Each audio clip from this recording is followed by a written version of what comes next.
आषाढी यात्रा काही दिवसावरती येऊन ठेपलेली असतानाच खरं तर भाविकांना चंद्रभागेच्या स्वच्छ पाण्यामध्ये स्नान करण्याचा आनंद घेता यावा म्हणून सुमारे 30 कोटी रुपये खर्च करून राज्य सरकारने नगरपालिकेच्या मार्फत हा खरं तर प्रोजेक्ट नदीमध्ये उभारला होता। मात्र चंद्रभागा नदी स्वच्छ प्रकल्प सध्या हा बंद अवस्था असल्याचं आपल्याला पाहायला मिळत आहे। इंग्लंडमधील शेबर टेक्नॉलॉजीचा वापर करून राज्यातला हा पहिला नदी शुद्धीकरण प्रकल्पाचा मान मिळवलेल्या या योजनेची मोठ्या धूमधडाक्यात खरं तर 26 जानेवारीला खरं तर सुरुवात झाली होती।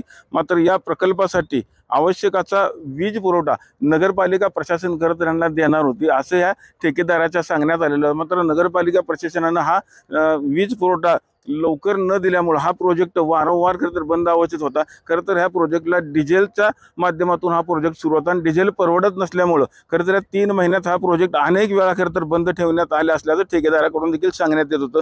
मात्र सध्या देखील हा मेंटेनन्सचं काम सुरू आहे असं कारण देत गेल्या 15 दिवसापासून हा प्रकल्प खरं तर बंद अवस्थेत आहे। परिणामी चंद्रभागेची पाणी पुन्हा एकदा प्रदूषित असून भाविकांच्या अपेक्षेवर पाणी फिरलं जात आहे। आपण आता बघू शकतो की चंद्रभागेच्या पात्रात पुन्हा एकदा घाण होताना आपल्याला इथं सध्या पाहायला मिळत आहे। त्यामुळे खरं तर नगरपालिका असेल किंवा ठेकेदाराचे जे कोणी प्रोजेक्ट मॅनेजर असतील यांचा समन्वयाचा अभाव असल्यामुळे खरं तर 30 कोटी रुपयाचा हा प्रकल्प अक्षरशः पाण्यात गेल्याचं चित्र आपल्याला खरं तर पाहायला मिळत आहे। एकंदरीत वारकरी संप्रदाय असतील किंवा नागरिकांनी यावर तीव्र आता खरं तर नाराजी व्यक्त केली असून आषाढी वारीच्या पार्श्वभूमीवर लवकरात लवकर हा प्रोजेक्ट पुन्हा एकदा सुरू व्हावा अशी मागणी आता जोर धरताना आपल्याला पाहायला मिळत आहे।